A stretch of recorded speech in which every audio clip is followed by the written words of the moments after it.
On the 15th of September 2014, a Iranian-born refugee took a number of hostages in Martin Place, Sydney, in a cafe. This cafe in particular was a Lindt Cafe. He was already known to Australian intelligence as being a lunatic.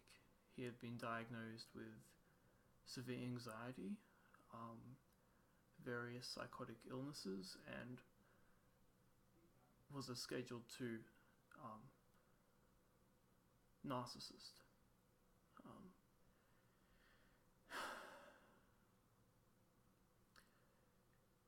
He had been tried and convicted several times for sexual assault, and he was a recent Sunni convert.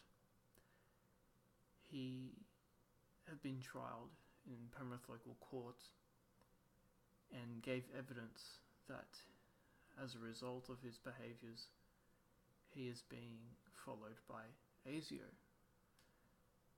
And the magistrate disregarded this evidence due to national security reasons and decided to sympathise with him and give him probation. Now,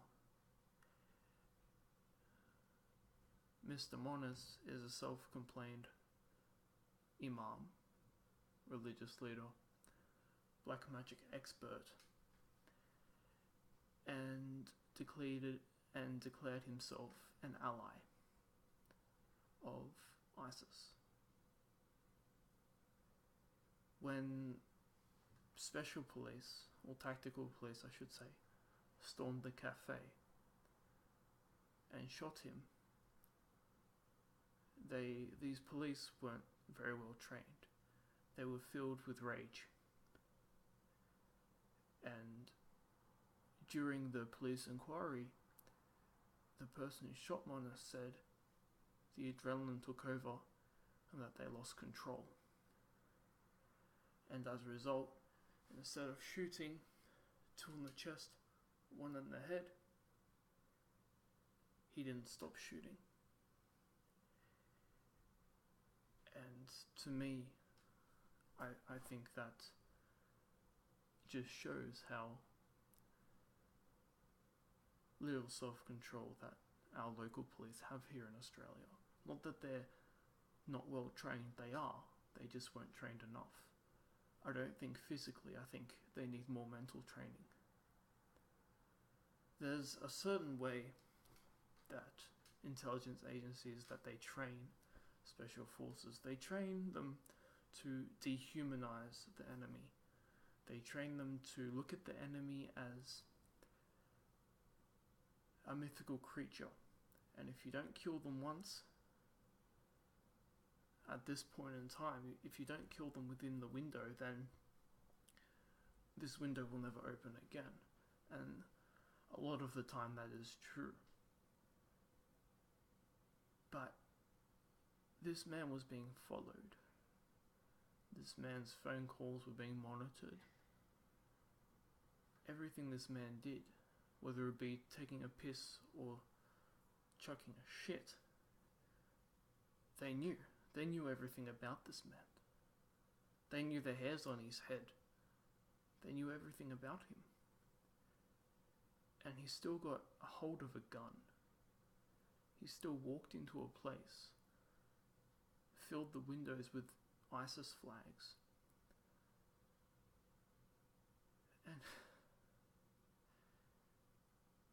police did nothing.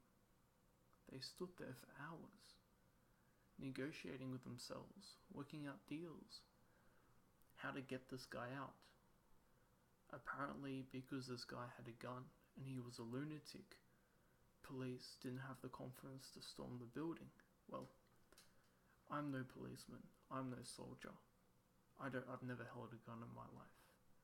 But what I can tell you that is, if this man has a history of psychotic illnesses, a personality disorder, and has pledged allegiance to ISIS and has a gun, I think that's more than enough to kick down the door shooting. And people, when you shoot a gun, you're aiming. And first thing before you learn to shoot a gun as a soldier or a tactical police officer or special forces, the first thing you learn is foot movements. You learn how to move with a gun while aiming. You learn how to fire a gun with both hands while moving. And you'll most certainly learn how to shoot while you're running. Now, I'm not saying people are perfect. I'm saying that for these people to kick down the door and start shooting, there would have been a low probability of people getting hurt. But because they left it to the last minute to do this, that's when people got hurt, right? Now, when police are first on scene, they're ready to go. They're not tired. They've eaten on the way. They're prepared. They've said their prayers. They're ready to go, right? But they stood there for hours. I mean, you've got these young guys in their early 20s with assault rifles, with full automatic rifles, ready to storm a building with a guy who's out of his mind, who is probably motivated by ISIS. In this case, this one-off case, I don't think he was a Muslim. I think he was an attention seeker for sure. I mean, a certain stint in his life, he wanted to join the Hells Angels, but they didn't like him much because he was crazy. This guy was power hungry, right? This guy was certainly power hungry. He was certainly crazy. And he had a gun. But police failed to act. Someone on Twitter by the name of Taz Strikes Back, he said that Australian government don't deploy SAS on home soil, and that the police were restricted by strict protocols.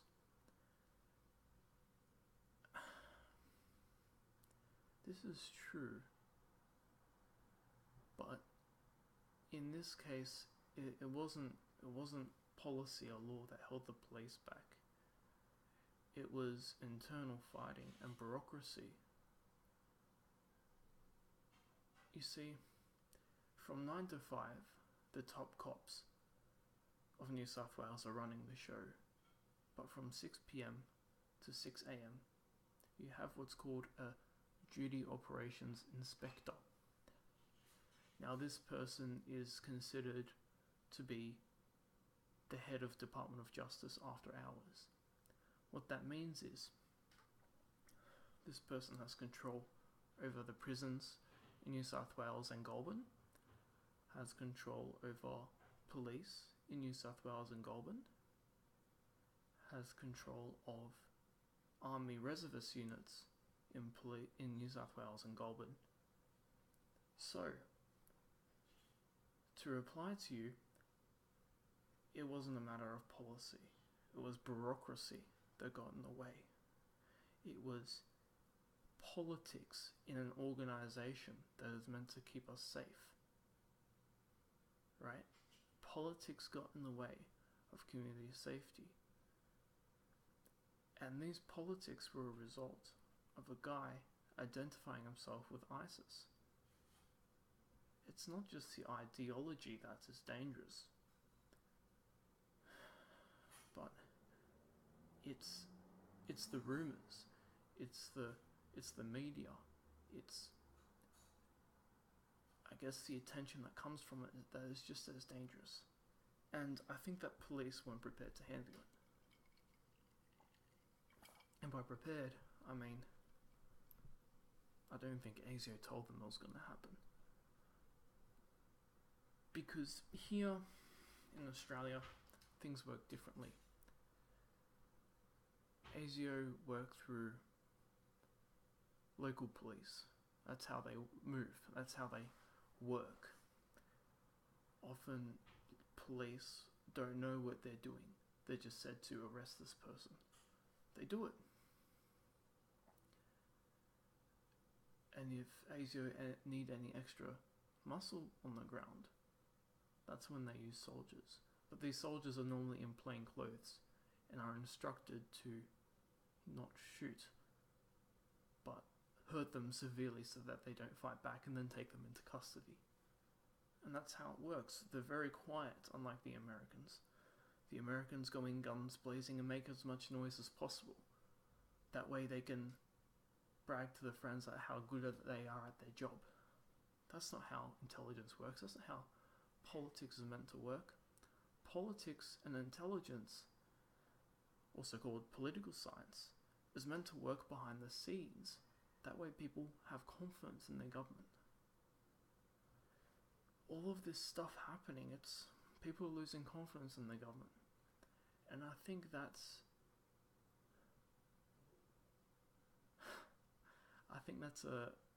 a pretty lowly oversight on their behalf. Now, if I was to tell you that SAS could be deployed on Australian soil, and I disagree that they ever should, because SAS, they're like a unicorn, they're like a miracle, they're the last resort. If you call the SAS, it's already too late. And the reason being is, these people, they are really SAS are based off the British SAS, which were modelled, or which were designed, their scope was to operate behind enemy lines. The scope of SAS is to be dispensable, essentially. So by the time you call them, it's too late, right? You're at war by the time you call them, right? And not to minimize the achievements of the US, right? But the SAS, the British SAS, set the model for spies, set the model for special forces. They perfected it, they created it. And this carried over into Vietnam with Z program, or Z Force, which was the Australian Force SAS at the time. And now we follow the British model, the British training. Not to minimize, of course, the US greatness of it all, but the US, they rely on equipment, they rely on communications. SAS don't. There's a fine line between SEALs and SAS, and the difference is SEALs execute tasks, SAS and wars. There's a big difference, and I guess if SAS were to attend the cafe, it's not something that can blow over lightly, because once you do it once, it sets precedent for it to happen again and again and again. And for soldiers who don't exist, by the way, to go in and do that would acknowledge their existence. Because why would you bother? I mean, the government spends millions of dollars every year on 10 or 12 Special Forces graduates for them to become SAS. I mean, these people are like Jason Bourne. These people are the pinnacle of warfare, right? They're trained, they're groomed, they're educated, you know. I just think it's a waste of their time. I think they're above it. That's what I'm saying. And I just think it should have, as soon as this guy put up the ISIS flags and said he had a gun, I just think that's when police should have stormed in and, killed him. But that's all for this one. This is all I have to say, really. So